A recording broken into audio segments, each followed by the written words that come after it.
ఏది అయినా ట్రై చెయ్యి ఆచి చికెన్ మసాలా. ఆచి చికెన్ మసాలా కీలక భేటీ 10 రోజుల్లో జరగబోయేదేంటి?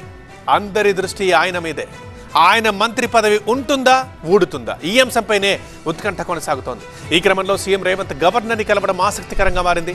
కొన్ని నెలలుగా ఆ విషయాన్ని తేల్చని గవర్నర్ 10 రోజుల్లో ఈ అంశంపై క్లారిటీ ఇస్తారా? మరి కాంగ్రెస్ ప్రభుత్వానికి రిలీఫ్ దక్కబోతోందా?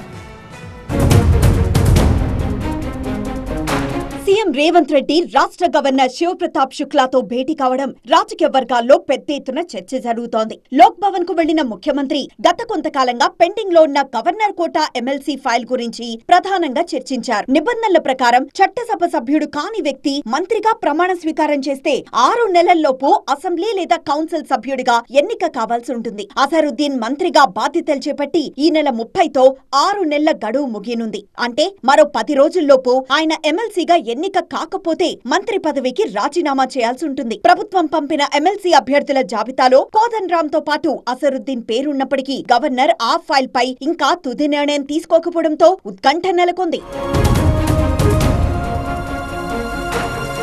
ఈ నేపథ్యంలోనే సీఎం రేవంత్ గవర్నర్ తో భేటీ కావడం ప్రాధాన్యత సంతరించుకుంది. ఈ నెల 30 లోపు గవర్నర్ ఆమోదముద్ర వేసి గెజెట్ నోటిఫికేషన్ విడుదలైతేనే అజరుద్దీన్ మంత్రిగా కొనసాగే అవకాశం ఉంది. 10 రోజుల గడువు మాత్రమే మిగిలుండడంతో ఈ లోపు సాంకేతిక ఇబ్బందులను తొలగించి నామినేషన్ ప్రక్రియను పూర్తి చేయాలని సీఎం గవర్నర్ ను కోరినట్లు తెలుస్తోంది. ఇక 2023లో జరిగిన అసెంబ్లీ ఎన్నికల్లో జూబ్లీహిల్స్ నియోజకవర్గం నుంచి పోటీ చేసి ఓడిన అజరుద్దీన్ ను జూబ్లీహిల్స్ ఉప ఎన్నికలకు కొన్ని రోజుల ముందే మంత్రివర్గంలోకి తీసుకున్నారు సీఎం రేవంత్. జూబ్లీహిల్స్ ఉప ఎన్నికల్లో నవీన్ యాదవ్ కు ఎమ్మెల్యే టికెట్ ఇవ్వడంతో పాటు అజరుద్దీన్ ను మంత్రివర్గంలోకి తీసుకుంది. జూబ్లీహిల్స్ నియోజకవర్గంలో గణనీయంగా ఉన్న ముస్లిం మైనార్టీ ఓటర్లను ఆకర్షించడానికి, పార్టీ పట్టును బలోపేతం చేయడానికి ఈ నిర్ణయం తీసుకున్నట్లు చర్చ జరిగింది. మంత్రిగా ప్రమాణ స్వీకారం చేయడానికి ముందు ఆయన్ను గవర్నర్ కోటాలో ఎమ్మెల్సీగా నామినేట్ చేశారు. అయితే ఆ ఫైల్ ఇంకా పెండింగ్ లోనే ఉంది. లేటెస్ట్ గా సీఎం రేవంత్ రెడ్డి గవర్నర్ తో భేటీ కావడం ప్రాధాన్యత సంతరించుకుంది. అజరుద్దీన్ ఎమ్మెల్సీ ఎంపికపై గవర్నర్ ఏ రకమైన నిర్ణయం తీసుకుంటారు? ఒకవేళ గవర్నర్ రాష్ట్ర ప్రభుత్వం ఆశించిన విధంగా నిర్ణయం తీసుకోకపోతే